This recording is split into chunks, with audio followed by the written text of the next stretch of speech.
65 চনৰ আগৰ কাহিনী। কিন্তু চীন আৰু ভাৰতে যুদ্ধ হৈছিল। তেতিয়া আমাৰ ইয়াত ৰেডিঅ' নাই, একো নাই। আমাৰ এই লাইব্ৰেৰী আছিল, তাতে আমাৰ হৰ্ণ বান্ধি দি আমি তাতে শুনোগৈ। আৰু আমাৰ গাঁওখনৰ নামটো কৈ দিওঁ। আমাৰ গাঁওখনৰ নাম দীঘলপুৰি বৰ্তমান। এতিয়া সেই যুদ্ধত আমাৰ ইফালৰ মানুহ যিমান জেলত আছিলে চব এৰি দিলে। জেলৰ মানুহ থকা মানুহবিলাক। তেতিয়া বয়স কিমান আছিলে বাৰু? তেতিয়া বয়স মোৰ 15-20 বছৰ এনেকুৱাই হ'ব, হয়, ইমানেই হ'ব। মই বিয়া পতা নাই তেতিয়া। তাৰপিছত এনেকৈ এতিয়া আকৌ কি হৈছে, গোটেই ৰাস্তা পদূলি পাকা হৈ গ'ল আৰু ঘৰে ঘৰে পাকা ঘৰ। তেতিয়া এই আমাৰ আছিলে মুখ্যমন্ত্ৰী কোন আছিলে? তেতিয়া মুখ্যমন্ত্ৰী মই বিশেষকৈ হেৰি আছিল নেকি, হিতেশ্বৰ শইকীয়া নে কি? হিতেশ্বৰ শইকীয়া আগৰ কাহিনী সেইবিলাক। হিতেশ্বৰ শইকীয়া আগৰ কাহিনী, হিতেশ্বৰ শইকীয়া পিছতহে হৈছে। সেইটো আছিল জৱাহৰলাল নেহৰু প্ৰথম। এইটো প্ৰধানমন্ত্ৰী। তাৰ পৰা আহিলে ইন্দিৰা গান্ধী। ইন্দিৰা গান্ধীৰ পিছতহে মানে হিতেশ্বৰ শইকীয়া হৈছে। হিতেশ্বৰ শইকীয়া আৰু কালিৰাম ডেকা ৰজা এনেকৈ হৈছে। তাৰপিছত আমাৰ গাঁওখন তেতিয়া শান্তি, আৰু হস্পিটেলো নাছিলে। হস্পিটেল এতিয়া এই কালিৰাম ডেকা ৰজাৰ দিনতে হস্পিটেলখন আহিছে। লাইন নাছিলে, লাইনৰ মানে পোহৰ লাইনটো তেওঁলোকে হেৰি কৰি যোগাৰ কৰি দিছে।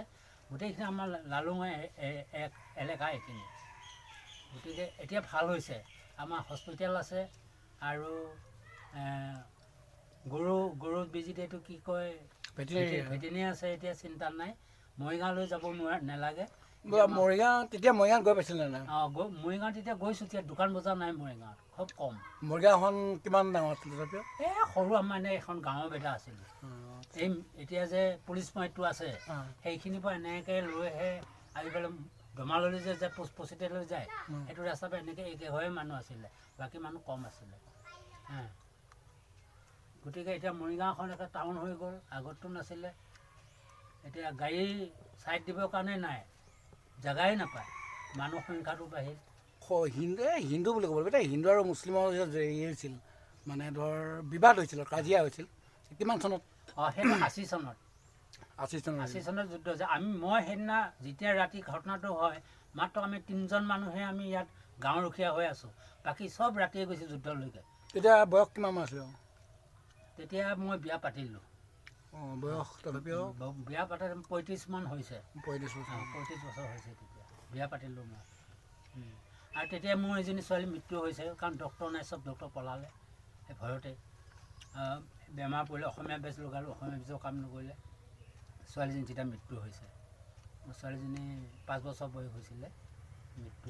তেতিয়া ধৰ আজিৰ দিনত যাওঁতে এনেকুৱা নহ'লে আজিৰ নিচিনা আমাৰ ডাক্তৰ ওচৰতে আছে, গতিকে ভাল হ'লেহেঁতেন। সেইটো এটা মোৰ ডাঙৰ চিন্তা সোমাই থাকিল, মনত পৰে কেতিয়াবা। এতিয়া ধৰ আজিৰ দিনত গোটেইখিনি ধৰ সুবিধা আছে।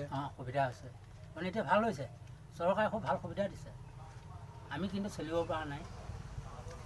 চৰকাৰখনে আমাক সুবিধা দিছে নেকি? দিছে, ভাল সুবিধা দিছে।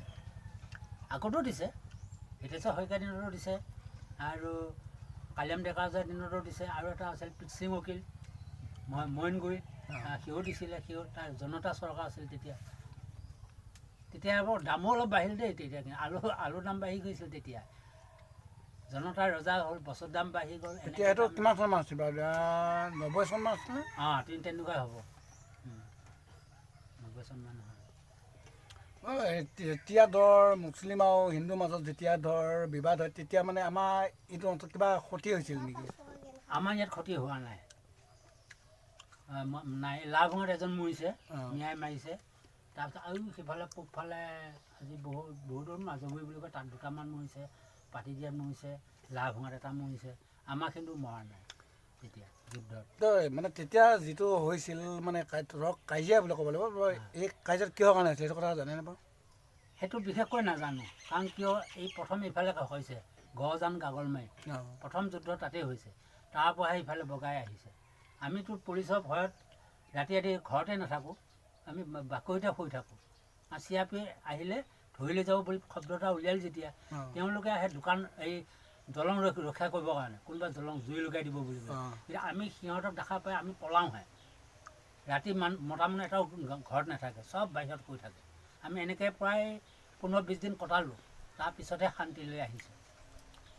মই তেতিয়াটোক লৈ এতিয়া ধৰ মুছলিম আৰু আমাৰ হিন্দুৰ মাজত এতিয়া বহুতখিনি ভালে হৈছে, এতিয়া বহুত মৰম চেনেহ মৰম বাঢ়িছে। চেনেহ বাঢ়িছে। কিন্তু আগতে সেইটো নাছিলে। সেইটো নাছিলে আগতে মৰম চেনেহ নাই, আৰু আহিলে দাবী দিব, কোবাব, মিয়াক পঠাই দিয়ে। আৰু আমাৰ মানুহখিনিও সিহঁতে উৎপাত কৰে অকলশৰে পালে। এতিয়া কিন্তু সেইটো নাই। এতিয়া শিক্ষিত দিন হ'ল যেতিয়া সকলো মৰম চেনেহ বুজি পায়।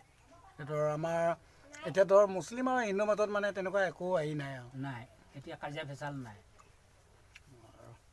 ঠিক আছে বাৰু।